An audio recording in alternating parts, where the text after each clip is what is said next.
Texas has just become the first state in America to make reading Bible passages mandatory for their K-12 students, impacting over 5 million students. Before you consider this a win for religious freedom, consider what's underneath the surface. A state government is deciding what scriptures your child is required to read. The Texas State Board of Education is the first, but definitely not the last, to impose a religion onto our children in a school. Today, it's Christianity, but tomorrow it very well could be Islam or Judaism. The updates to their required readings and curriculums are set to take place in 2030, with titles including a picture book adaptation of David and the Goliath story for elementary students, and Bible passages about Adam and Eve for older students. And I have about 5 solid reasons as to why this is a really bad idea. First and foremost, this is just straight up unconstitutional. The First Amendment specifically grants us the right to practice our freedom of religion. But what's happening in Texas public schools is actually quite the opposite, as one belief system is being favored over others, all under the guise of American history, of course. But here's what that's going to look like in a classroom. Okay, we'll have a teacher who, mind you, has had no say in the curriculum and what they would like to teach and how they would like to teach it, who is standing in front of a classroom full of students, diverse students, some Christians, some Muslim, some Jewish, some with no faith at all, who is then required to teach a lesson on the Sermon on the Mount as a required reading. And this is actually part of a bigger pattern that's been happening. So in 2024, Louisiana was the first state to require public schools to display the 10 Commandments in all classrooms. Eventually, a federal court struck it down as unconstitutional. That should have been the end of it, but instead, Arkansas followed suit, and so did Alabama. Then Texas went further than all of them and not only required the 10 Commandments to be held up inside their classroom, but also included scriptures as part of their required reading within the curriculum. Now, the way lawmakers are able to get around this loophole is by saying that no child is forced to recite these commandments or believe them or affirm their divine origin. But what I'm hearing is they found a loophole. It looks like a very slippery slope we're headed down. And I just want you to swap Christianity for Islam or Judaism, whatever it may be, in this exact policy. So I want you just to do a quick thought experiment. If you feel more uncomfortable with it being a different religion, then it's not about religion anymore. That shows this principle isn't being applied evenly. If the state's true interest was neutral and educational, then any other scripture in this place would fit just as fine. We didn't come to another country to escape a government telling us how and when we should practice our religion, just for a different government to tell our kids how to do so 300 years later. And that's just the constitutional problem. Who has to enforce it?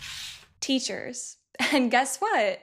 They did not sign up for this. A teacher's job has one true objective. Teach objective facts, okay? Don't teach what you think about the facts or your personal interpretation of the material that you're teaching. And so look, this line already gets blurred enough in regular core subjects. What are we anticipating here with religion being thrown into the mix? We underestimate the role and responsibility of what it is to be a teacher. And we fail to realize that teachers have a large moral responsibility. When a teacher says something or is teaching something a certain way, a 7-year-old child doesn't think, oh, this is just my teacher's opinion on this. They hear, this is a fact. This is the truth. This is coming from my teacher. Credible person in their life. The role of a teacher just has a level of trust that society built around the profession, understandably so. And that's exactly why it matters. What and how you teach is incredibly important. And honestly, it doesn't necessarily even matter what the teacher believes in, okay, what their faith is. A teacher with no theological training, whether she's like a devout Christian or an atheist or an agnostic, they're gonna teach this imperfectly because this is crazy to put on a teacher. They learn how to do elementary, middle, and high school math and literature, okay? We don't learn how to become theologians, okay? The point I'm making is teachers aren't trained to mediate these conversations. The school board can cast their votes in their boardroom and call it a win, but that vote isn't handing teachers the necessary resources and training and how to mediate these conversations with children and family in order to actually do it right, or at least somewhat effectively. Now, what I want you to do is picture another family that believes in another God. You are not only marginalizing the family, but now you're also marginalizing the child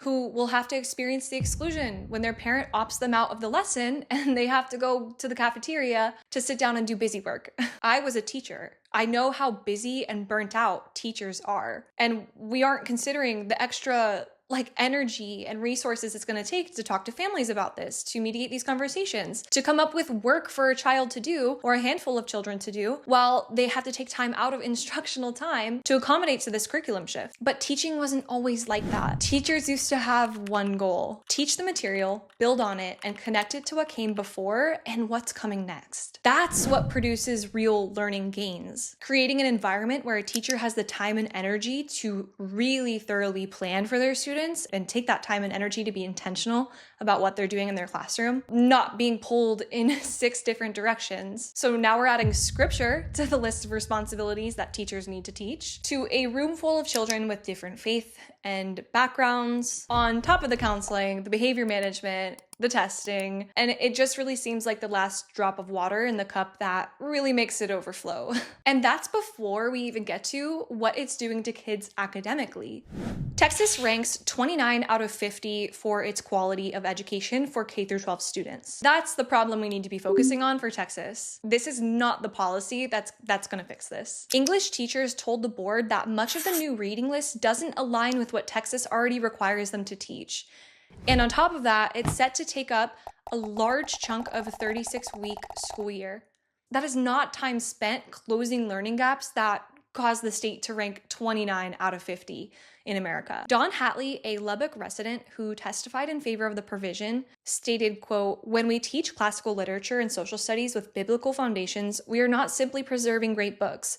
We're helping raise young men and women who love truth, pursue wisdom, and recognize God's hand throughout history and human experience." That may be true, right? But that still doesn't answer this problem we have here. Texas parents can opt their children out of the lesson, but that doesn't mean that students aren't gonna get tested on it. And in the meantime, what are the students who are being pulled out of the classroom doing? They're doing busy work, reflex math, typing club, coloring sheets. These are things teachers are going to have to spend extra time planning for, time that they just don't have. Board member LJ Francis, who voted in favor of this provision, stated, "I would suspect that there's going to be growing pains just like any change in education, but I think we'll see the reading scores go up, and I think we'll see children just learning and loving to read again."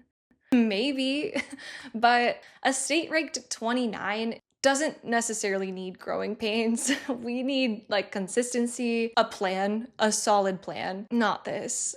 This plan is going to cause way more social issues and problems rather than academic solutions, which leads me to my next point.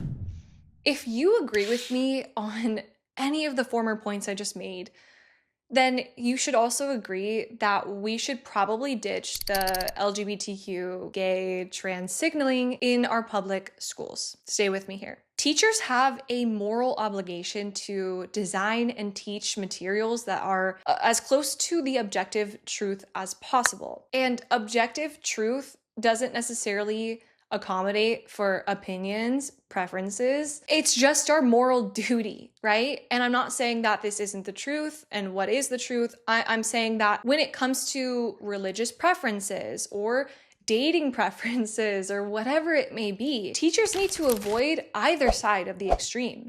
Schooling needs to be black and white, right? Teach the facts. We should not be talking about our opinions, definitely not talking about any social movements, right? Any dating preferences or religion. We just shouldn't be talking about any of this stuff. Let's leave the current events up to parents and the media to teach, right? And teachers, we just teach actual history. And I know this is all under the guise of history and historical background, and Christianity is tied to our founding fathers and the basis of America and all that. We need to realize that we have to leave these current events and social issues and everything that's going on, leave it to the media and parents to talk about and to teach their children. It does not belong in the classroom. Ultimately, there's a war going on for children's minds and their hearts, and it's just not okay at all. Every claim I've made so far in this video points to this underlying issue. Adults keep pulling schools and children in all of these different directions that have nothing to do with teaching, with school. And whatever fight of the decade is happening, schools are becoming the place that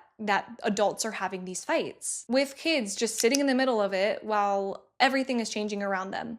The safest, most effective form of schooling is unfortunately a boring one. Kids learning to read, to reason, to think for themselves without every debate happening in the country landing on a 10-year-old's desk. And that's not even a small ask anymore. That's like a radical one to say, hey, let's leave the politics outside the classroom. Let's just teach our curriculum and be a good example and role model for our children. But I honestly believe that none of this is really about the Bible in American schools. It's just not. But the true problem comes from what happens when a state government decides one religion is favored and gets inserted to a curriculum and which religion doesn't. In a school, mind you, that's being funded by families with all different backgrounds. But it's the teacher who never had the chance to vote on this, who has no training on it, who has to sit in the classroom anyway and teach what they're told to do. And it's a state ranked 29th in the country, spending its instructional time on a fight that has nothing to do with why it's ranked there in the first place. This is not a topic where you necessarily have to choose a religious stance on in order to take part in it. This is not even something that you have to pick a side in a religious debate to see. You just have to ask who's being told to carry this and who gets to walk away from the hearing room without having to teach a single lesson on it. So the board voted and decided, but teachers didn't get a vote, and neither did your children. That's the part worth paying attention to. Comment your thoughts down below. I'd love to hear what you guys think about this, and